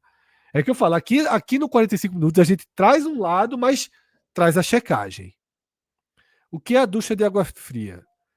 Dos cenários de 13ª rodada, nunca um time do Z4 subiu. Nunca. Tá? Nunca. Dos 12 lanternas, aliás, dos 19 lanternas, 12 caíram. Só 7 escaparam. E uma notícia um pouco melhor, de 8 times que tinham 10 pontos, só 3, tá? Caíram. Para sobreviver, a marca do Paysandu já é bem interessante, bem diferente do que era até conseguir a primeira vitória.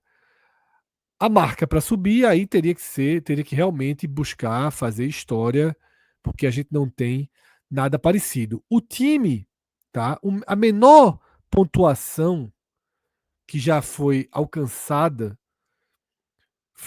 que virou acesso, é a pontuação de 15 pontos, tá?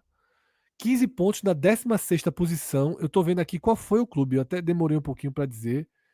Foi o Goiás, tá? O Goiás de 2018. Esse que tá sublinhadozinho ali, aquele 15, é o time que saiu mais de baixo, tanto em pontuação, tinha 15 pontos, como em posição, era o 16º. A maior arrancada da história da Série B, nesse modelo, 20 clubes, pontos corridos, é a do Goiás de 2018, em que ele sai de 16º e vira um dos times que consegue o acesso. Tá? A campanha do segundo turno do Goiás, a gente até mostrou em outros programas. É um absurdo o que o Goiás fez nessa Série B, tá? E agora sim, fechando, a gente passa pelos jogos da 14ª rodada, tá? Que já começa na quinta-feira. Bom jogo em Maceió. CRB, o melhor mandante da competição ao lado do Curitiba, recebe o América Mineiro, odd de 2,25 na Bet Nacional para o CRB e de 3,36 para o América. Uma boa odd do CRB, tá? Clássico catarinense na sexta. Criciúma em alta. Criciúma de Eduardo Batista em alta. Avaí de Jair Ventura em baixa, tá? Jogo no Heriberto Rios. 2,18 para o Criciúma. 3,63 para o Avaí. Se na rodada passada a gente estava com muita dificuldade de achar boas odds, eu já acho que as duas primeiras são boas odds, tá? Se fosse apostar em algumas vitórias aí, eu apostaria tanto no CRB quanto no Criciúma. Mas apostaria com mais convicção no Criciúma até, tá? Pelo momento de alto e pelo momento de baixo. Eu acho o time do Avaí muito fraco. O trabalho de Jair Ventura largou bem. Jair Ventura é um treinador que consegue lidar com o time fraco, mas subir é mais difícil do que... Óbvio, assim, veja só, eu vou até corrigir a frase. Ficar na primeira divisão é mais difícil do que subir, em alguns casos. Mas para um time ruim no contexto de Série A, você tem mecanismos de fazer um time perder pouco, arrumar pontos complicados. Você fazer um time ruim subir é muito difícil. Tá? Eu acho que o Avaí é um time fraco e começa a perder pontos. Rodada de clássico, tá, Cássio? No sábado, Vila Nova e Atlético Goianiense. Vila Nova numa baixa enorme na competição. 2,21. Parece que nunca chegou ano do Vila Nova, né? Errou demais na escolha do comandante também. Luizinho Pelo menos já Lopes tirou o tabu do Campeonato Goiano. Mas agora é bom começar a pensar em ficar, viu? Porque o mergulho tá muito sem fundo, assim. Tá daqueles times que começam a perder e não sabe quando para, tá? 2,21 pro Vila Nova. E 3,62 pro Atlético. E aí o Atletiba, grande jogo da rodada, 18h30 do sábado. Provavelmente na grade da ESPN, né, os jogos da 4 horas aqui vai para a Rede TV, esse vai para o Disney Plus. Atlético Paranaense 2,14, Curitiba 3,98, Atletiba aí.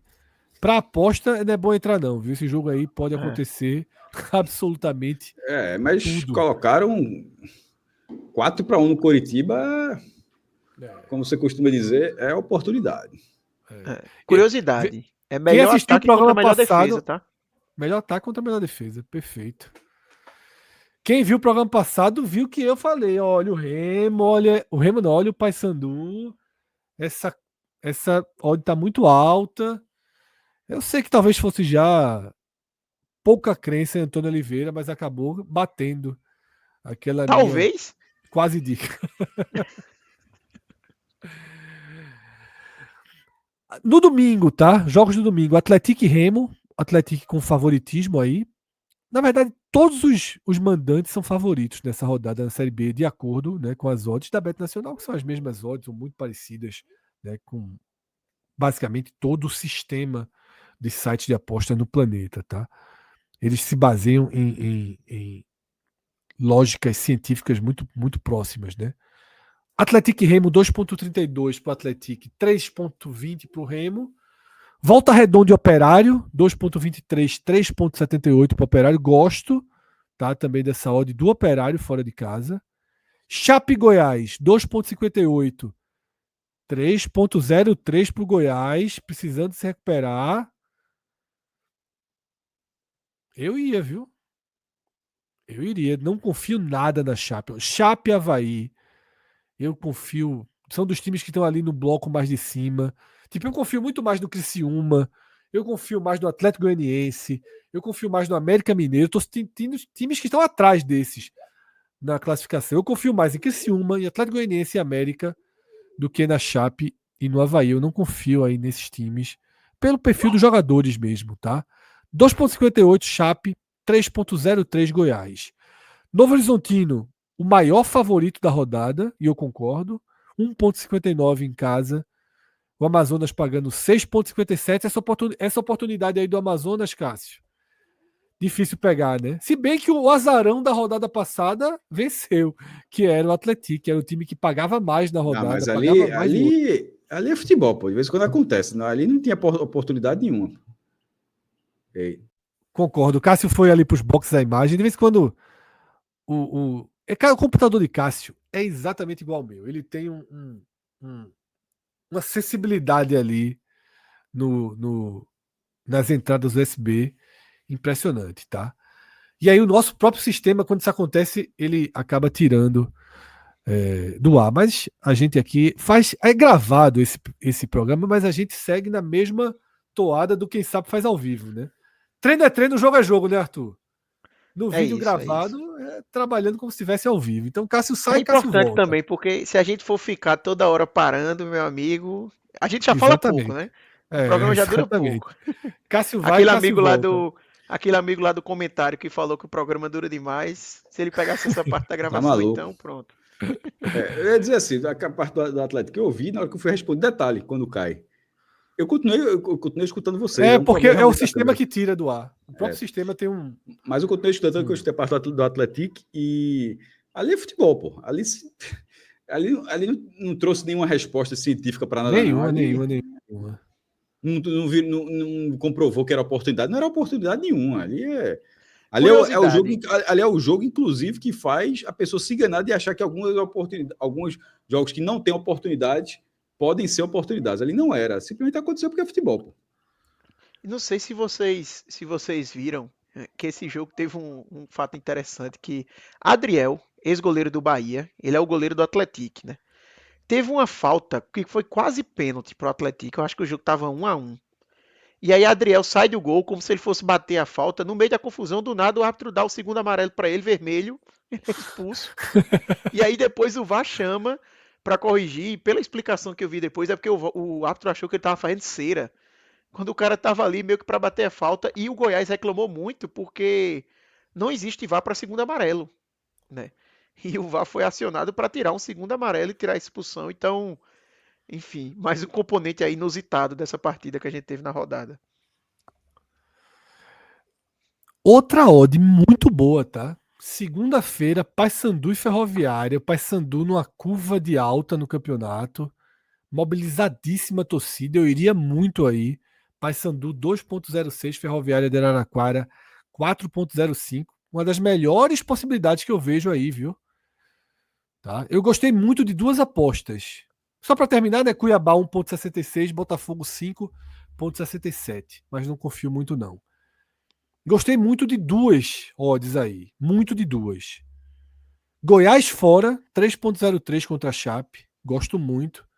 E Paysandu em casa, 2,06 contra a Ferroviária. Essa para mim é a grande aposta dos 10 jogos, tá? Tô confiando também aí no trabalho de Claudinei. É isso. Valeu, Arthur. Tá? Substituiu o Atos aqui, que vem sendo o titular nesse trio aqui do Raio-X da Série B. Mas depois de tudo que Atos falou no programa passado, ele foi retirado, né? Levou um terceiro amarelo aí. Porque as projeções foram todas equivocadas aí. E ainda disse, Cássio, qual foi a aposta que ele recomendou? Novo Horizontino. Ele falou: minha grande aposta aí é o Novo Horizontino contra o Operário. E ainda errou isso também. Por causa da estreia de Alex, se eu não me engano. Exatamente. Eu pensei que ele tinha ficado de fora, porque ano que vem o homem vai participar, né? Já da Série B, então. Descansando um pouquinho para assumir. Ele ainda ganha isso de presente no final. Tu sabe como é a lógica do raio-x da Série C, né? Como? Só tem sinal de ganhar. Veja. Deixa eu dar uma cartada aqui. Se o da Série D fosse assim, se o da Série D fosse assim, era toda rodada, viu? É quase toda rodada. Mas agora vai ser, viu? A turma pegou embalo no raio-x da... Depois que faz o primeiro, O trabalho é fazer o primeiro, criar uma E o basezinha, Dadê, uma o Dadê é lógica. honesto. Ele disse, ó, meu irmão, a gente só vai no grupo A3 e A4. É, A gente fez um grande. O último Aí, foi mas não- Pocket. exatamente. Na última rodada, tudo bem. Aí vai ver, porque a classificação geral pode influenciar justamente no mata-mata do acesso, né? Porque é a classificação geral que vai emparelhar, mas nesse momento não. Isso. Inclusive assistam, tá? Bem interessante aí os Estão últimos valendo ainda, conteúdos que a não gente teve fez. rodada. É, Eles da estão, série C e D. estão atuais. Inclusive, Arthur, você tá viajando, não deve ter visto, né? Tava no meio. Eu vi. Ah, viu? Você Eu tava vi no voo, que né? Tava ao eu vivo vi no que voo. falaram Foi, até de mim ali no final. foi. A galera não perde a Sempre, oportunidade, é sempre, assistir. sempre. Mas Toda ausência Atos, ela é é, penalizada. mas Atos trouxe um ângulo muito bom. Eu tava conversando hoje com meu pai, que é torcedor de Santa Cruz, eu tava explicando isso a ele. Torça para Inter de Limeira pontuar muito agora nessa reta final, para Portuguesa pontuar muito, para Joinville pontuar muito, para diminuir a chance desse cruzamento lá no final, né? Sim. Quanto mais pontos essas equipes tiverem se posicionando ali em cima, mais próximas ficam do Santa e diminui a chance de serem ali sétimo, oitavo, que é mais ou menos o que o Santa pode enfrentar se chegar até o último mata-mata, tá? Mas já entramos aqui na Série D, é só um convite para que vocês assistam, tá? Raio X, atualizadinho ainda tá. Série C, Série D e agora Série B que você acabou de assistir, a gente agradece muito, tá? Caso você esteja assistindo isso entre a terça e a quarta-feira, vou fazer um convite porque passamos esse feriado aqui no Nordeste, longo feriado, sem nenhum programa, sem live. Na noite de quarta-feira, a gente vai voltar com a nossa live semanal, tá? E atendendo a pedidos, nem estava na nossa programação, mas já atendendo a pedidos é a nossa própria perspectiva também de entender a atenção, os debates que estão surgindo. A gente vai falar sobre o Mundial de Clubes, tá? Não estava ali no nosso foco, mas de fato está rendendo muito debate. Não, E vocês todo mundo tá vendo conhecem a todos os gente. jogos e tal. E vocês Ah. conhecem, sabem que a gente entra, coloca o dedo em algumas feridas, traz alguns debates. Algo me diz que vai ser um programa muito bom, tá? O Vai. da próxima Rapaz, quarta-feira. só um spoiler que a gente pode falar nesse debate. Não sei se vocês viram, Oswaldo Oliveira participou de um programa e ele fez as projeções, né? E nas projeções dele era tipo, eu acho que dos 4 brasileiros todos passavam e o Flamengo era primeiro, acho que o Palmeiras também, enfim. E na época que ele gravou isso, todo mundo virou chacota, né? Todo mundo dizendo, como é que fala um negócio desse? E aí eu tava vendo hoje Ele tá pelo novamente, apareceu pra Fluminense. mim no Instagram. Não, Maestro, ele só errou até agora o Porto classificar. O resto, o homem tá cravando basicamente tudo. Ele acertou o Inter Miami. Ah, sim, claro, ele colocou, desculpa, o Porto em vez O de Inter Porto foi o Miami. erro que ele colocou, mas ele colocou, por exemplo, que o Botafogo passava em segundo, ele acertou, o Flamengo em primeiro, o Flamengo tá classificado já em primeiro, enfim, ele acertou várias das projeções, viu? Mas quero ver quem Vale o debate acertou. depois, o quanto era Benfica em primeiro. piada e o homem pode É. vir grande agora, viu? Se ele tiver lá o 45 minutos dele, ele vai grande pro programa. Convite feito. Se você assistiu esse vídeo entre a terça e a quarta-feira, você nos assiste ao vivo na noite de quarta na live. Se você está assistindo depois da quarta, aquela live está disponível. O bom aqui é que a gente aprendeu, né, Cássio, ali com De Volta para o Futuro, nossa geração, a fazer conversas entre vários vetores do tempo, seja qual for o seu vetor do tempo. Tá aí no feed, tá aí no feed. Tá no feed ou estaremos ao vivo. Não existe outra opção, tá? Grande abraço, até a próxima. Tchau, tchau. Valeu, Cássio, valeu, Arthur, valeu, Gabriel, pela direção e edição do programa. Nos encontramos no nosso conteúdo. Tchau, tchau.